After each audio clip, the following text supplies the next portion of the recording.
Untuk meningkatkan kelangsungan hidup di medan, AV8 turut dilengkapi sistem perlindungan nuklear, biologi dan kimia serta pelancar bom asap automatik bagi perlindungan tambahan. Situational awareness turut diberi keutamaan. Kamera thermal, optikal dan periskop memberikan penglihatan sekeliling, manakala komputer balistik dan sistem GPS memastikan ketepatan sasaran dan pergerakan.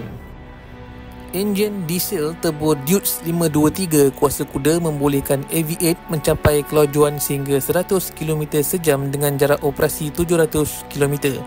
AV8 juga mampu bergerak di air dengan kelajuan 6 km sejam menggunakan pendorong khas.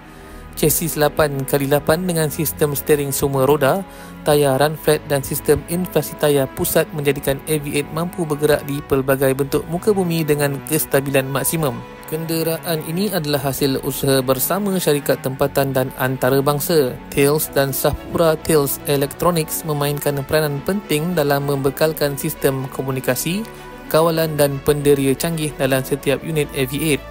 AV8 komputer bukan sekadar kenderaan tempur, ia adalah bukti kemampuan industri pertahanan tempatan dan menjadi tulang belakang dalam mempertahankan kedaulatan negara.